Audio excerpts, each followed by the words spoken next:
if they have negative points of view and they're giving you information that's logical to them and telling you why your idea and your vision is poor and it's not going to work, and they're giving you all this negative feedback, it will affect you subconsciously in your mind. It will instill limiting beliefs, whether you like to think so or not, and it will instill fear, which is even worse and more terrifying.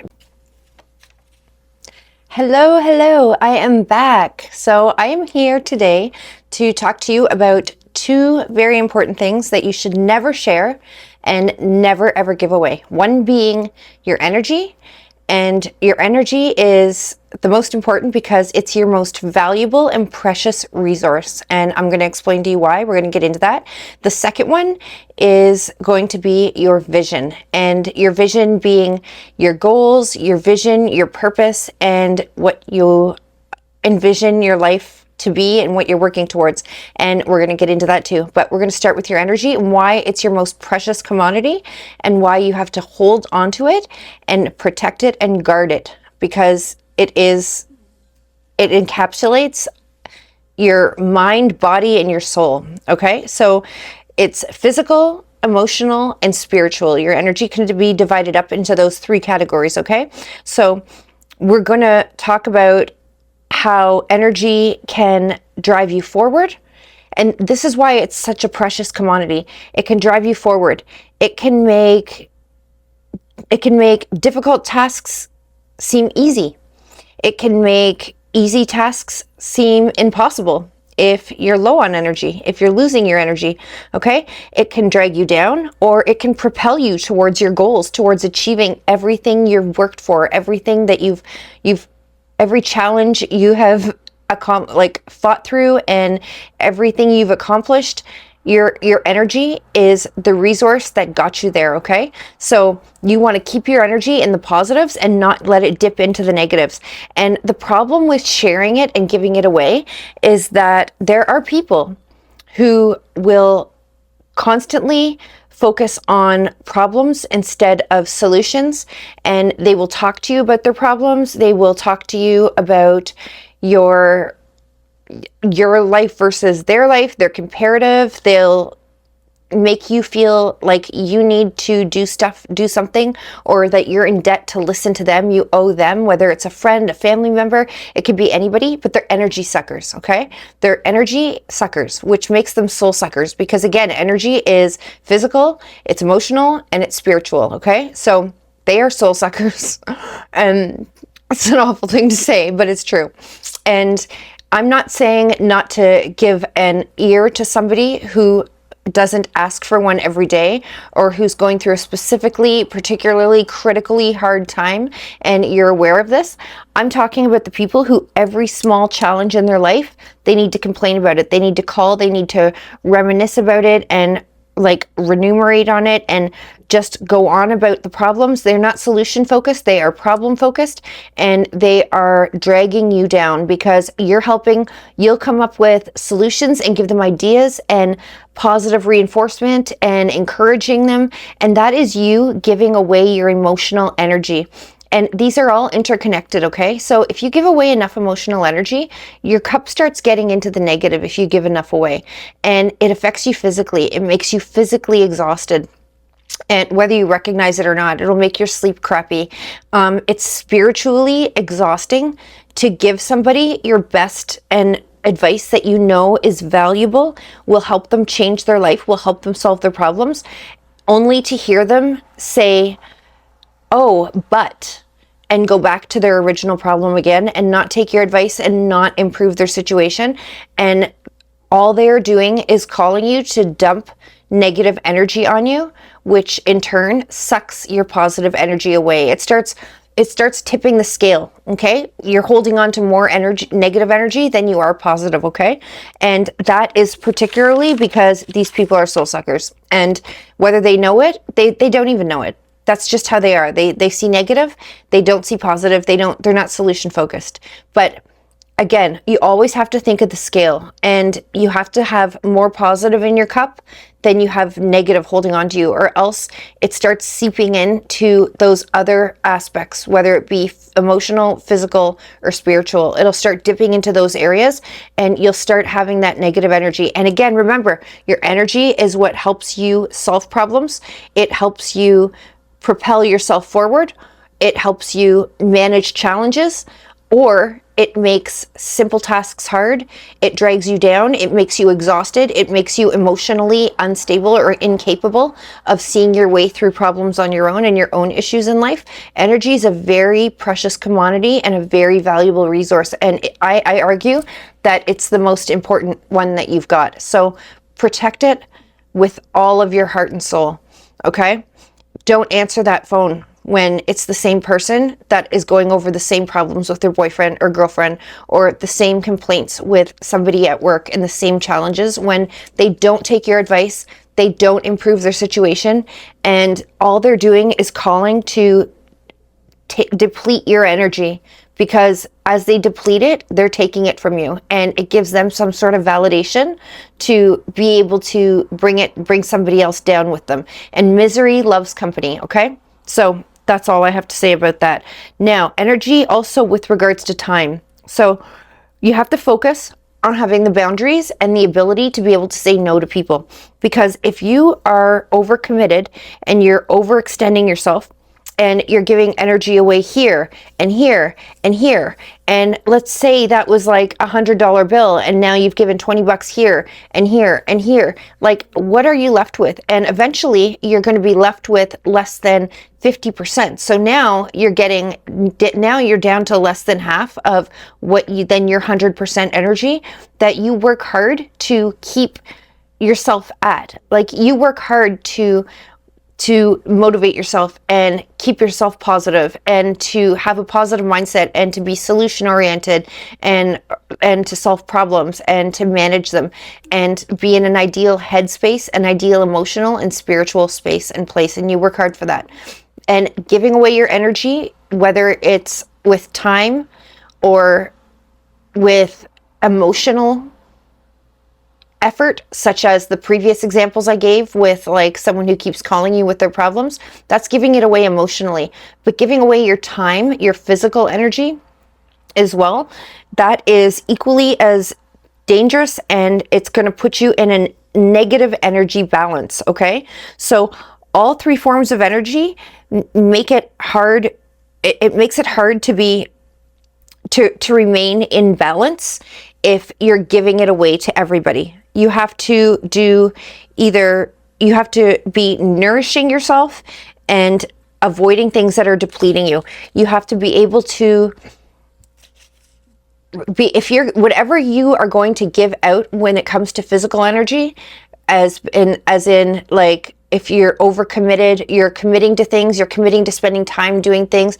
Maybe like it's a night out with your girlfriends. You have to be able to say no. You know what? Maybe tonight and it's easy. You can practice ways to say that. You can say, I'm really sorry. I'd love to go. Thank you so much for thinking of me, but I already have a commitment. Even if that commitment is you laying on the couch with, like, you know, a glass of wine and a cozy blanket and some YouTube videos or Netflix or something positive or something fun that you enjoy, okay? You need to keep your energy up and balanced and on a level that you can maintain yourself, and you're available if you choose to give some of your energy away and to share it, okay? Because that is truly a gift of yourself when you're sharing your energy. So protect it.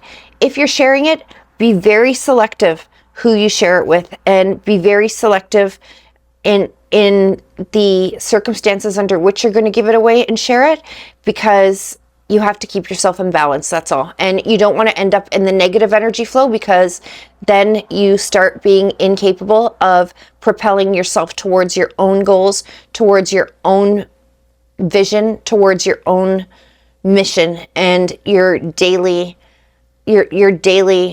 tasks that you perform every day, whether it's easy or not, to keep yourself in a positive frame of mind and to keep yourself moving forward in life and in the direction you want to be moving forward towards, okay? Whatever that direction may be, it doesn't matter. It's yours. And the other very, very important thing you need to protect is your vision. And this is particularly important, and it does kind of tie into energy because this depletes your energy too.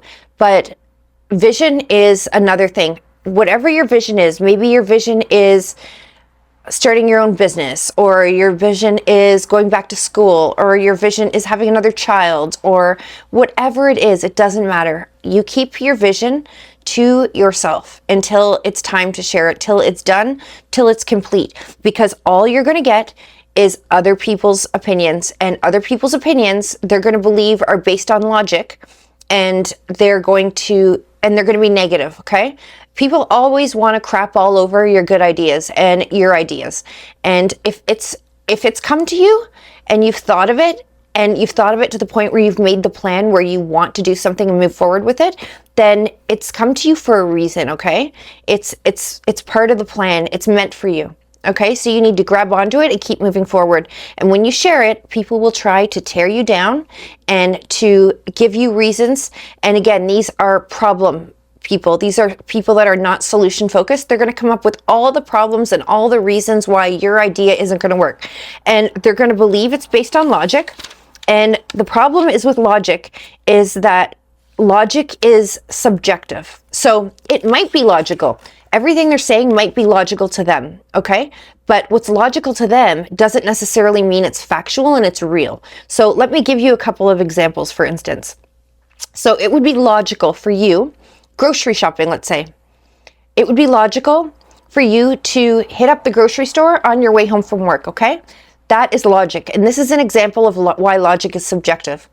So, and this is what subjective means. Subjective just means that it is based on your own personal experience and your own frame of reference with regard to life and living and your lived experience, okay? That's what logic is, and that's what subjective means. Objective is factual. It means that it can't be changed. It's one way and that's it. Subjective is based on your frame of reference and your lived experience. So here we go. So let's give an example of two different things that are logical. They're opposing, but both of them are logical and both make sense. So you need dinner groceries. So you hit up the grocery store on your way home from work. That makes sense, right? That's logical. That's logical to us in our lifestyle and the way we live. Excuse me, you guys know I'm a water chugger. So imagine it was wine in my cup all these years. All these years I've been like sucking on this cup and it's been like full of booze. Shh. No, I'm kidding. That'd be funny. Anyways, that would make sense. That would be logical to go grocery shopping on my way home at night, in the evening, after 5 on my way home. Whereas on the other side of the world, there is a woman going grocery shopping at the crack of dawn. And it's very logical, even though to us it might seem like, why in God's name would this woman get up and go shopping at the crack of dawn when it's for dinner groceries? Well, that's because she's going to walk 6 hours to get the water to make her dinner with. And it's going to be 3 hours there and 3 hours back. So it makes sense to do it before the sun gets hot. Very logical. Not logical to us in our frame of reference and our lived experience because it is subjective. But in her frame of reference and her lived experience, it's very logical because her experience tells her if she waits until the sun gets hot in the middle of the day or the afternoon to go get her groceries, it's going to be a really long, hot, freaking damn walk to the watering, to where the water is, or to the well, or wherever she gets her water to make her dinner. And it's going to be a really long and hot walk back. So that's not very logical, and it would be a really poor decision. So she's going to get up at the crack of dawn. So these are two opposing experiences why logic can be subjective, okay? They will influence, your subjective logic will influence your subconscious, and other people's will. If they have negative points of view and they're giving you information that's logical to them and telling you why your idea and your vision is poor and it's not going to work, and they're giving you all this negative feedback, it will affect you subconsciously in your mind. It will instill limiting beliefs, whether you like to think so or not. And it will instill fear, which is even worse and more terrifying, because you may not even recognize it, that you've taken on this fear and these limiting beliefs. And the system will be, and you will be hesitant. This is how it works. You will be hesitant to make decisions going forward because you have these limiting beliefs and these fears instilled inside of you, that, and you don't even realize that you have them. And it's because somebody fed it to you. Somebody fed it. And regardless of how you felt, whether you accepted it as true or not, it's in there, okay? Our minds are very malleable, and it reprograms. It can reprogram your thought process without you even recognizing it, okay? Especially if it's a vision that you've shared and it's still something you're nervous of, or you're running it by somebody because you're looking for support and you're looking for someone to give you motivation and encouragement. And they feed you back all this garbage and their subjective logic, which is problem-based and not solution-based. And that puts you in a very vulnerable position and situation, and it'll really negatively impact your ability to move forward towards your vision, okay? So another example is, this is a great example.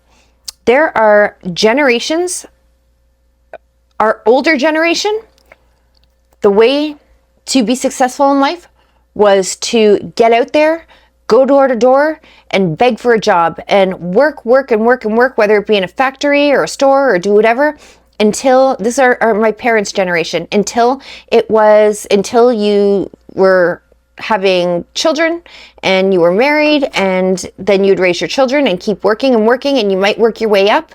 And you worked your way up through demonstrating hard work and commitment, and that was it. And you'd work to a certain point and then retire, and that was it.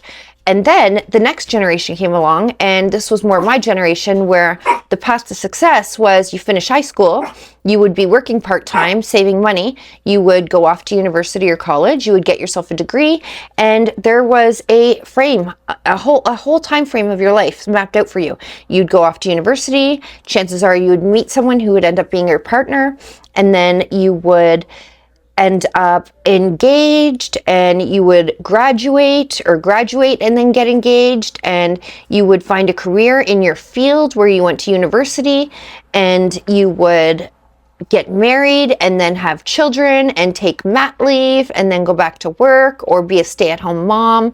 And this is life, and this is the process and the framework in which our lives would take place. And that is a subjective, logical reality from my age group. That's what happened. Okay?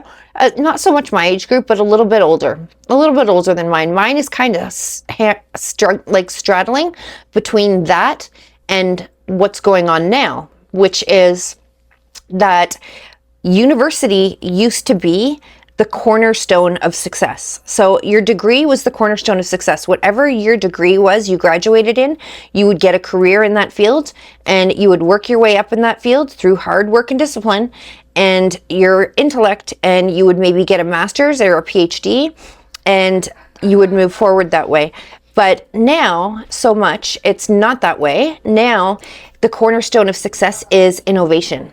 And there are kids, there are young people where it's no longer is a degree the cornerstone of success, because there's tons of kids, young people, not even kids, they're young adults that have graduated with their fancy degrees and their diplomas, and they can't even get a job in their field. So they're working in jobs that are not in what their education was in. They don't enjoy their jobs, they don't enjoy their careers, and it's because that's not the framework of our civilization and the way society works now. That's not our lived experience anymore. Now the cornerstone of success is innovation. You have to be innovative, okay? The ability to market creativity, your value, being your knowledge, your experience, and your creativity, and wrapped all up together, and to be able to deliver that in an innovative way. No degree needed anymore. Okay, to be successful. And that is how you achieve success now, through innovation. Okay, and all three were logical ways to gain success, but they are applicable at different times. Okay, so all three equal logic. So someone in my parents' age group, for instance, might look at me if I said I'm not going to university. Instead, I'm going to start a YouTube channel and work on it and work on it and work on it until I become like a successful YouTuber. And I'm going to make money through marketing and whatever it is, or I'm going to find myself a digital skill and become an expert in that digital skill without going away to university and spending 4 years and like 80 grand on my degree. And they're going to look at you and say, you're nuts. Go get a job in a company and work your way up. Or someone a little older than me is going to say, you're insane. You need to go and get a degree because you're not going to work your way up in a company without a degree. And I believe now a degree is helpful. I believe it teaches you how to learn, but I don't think the degree itself is the value. I think the ability to learn how to learn is where your value lies now.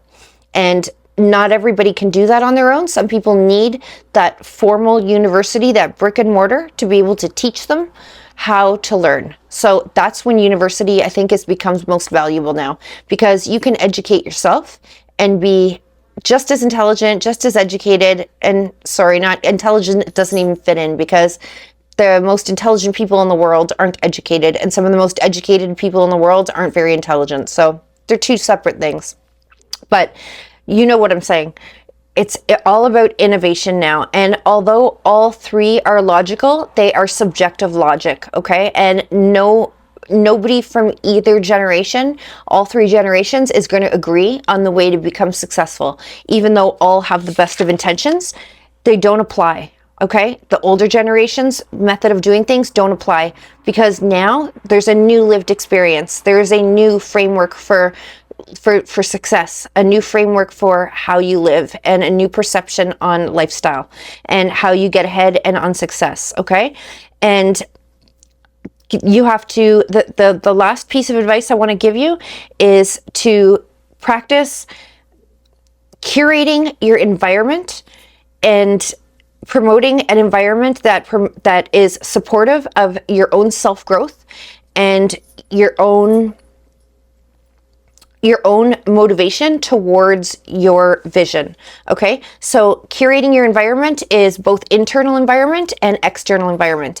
And if your internal environment, you know, there's a million videos about that. I'm not going to get too much into it. You need to come up with a good routine, way that works for you, whatever the hell that may be, what helps you, whatever routine, whether it be getting up early in the morning or working late at night. Everybody's clock is different, everybody's internal clock. And whenever you're the most effective and efficient, you need to be able to utilize your time, your highs and lows in the day, and your circadian rhythm the best possible way you can to make the most out of your time and capitalize on your energy, again, your most valuable resource, in order to move yourself and promote yourself towards achieving your goals and reaching and accomplishing your vision, right? Okay, so that's how energy ties into your vision. And your external factors, I'm telling you, when you get stuck, when you feel like you are stuck, and first of all, like, your environment is going to reflect a lot on what's going on inside. If your environment is chaotic and disastrous, organize it. Clean your closets. Clean your shit up. Clean your freaking car. Get yourself organized, because you will feel better inside and more organized inside when the space you live in on the outside is organized. And that's why it works reverse as well. When you're in a good headspace, you'll be more clean. That's why people who are struggling with depression, and I've struggled with depression in the past, and you guys know this, and I've talked about it openly. And I've had some really awful things happen to me. The depression was environmental, and they didn't happen to me. They happened to in my life. And you've seen old videos where I've discussed it, and I'm going to leave it there. But it did cause depression, and it was a struggle to maintain an organized and clean environment, because what's going on up here wasn't organized. It was sad. There was no energy. There was no structure. There was no framework. It was just sad. So I wasn't able to maintain that in my external environment either. So it goes both ways. And when I got this shit straightened out, I was able to curate my environment and it reflected that.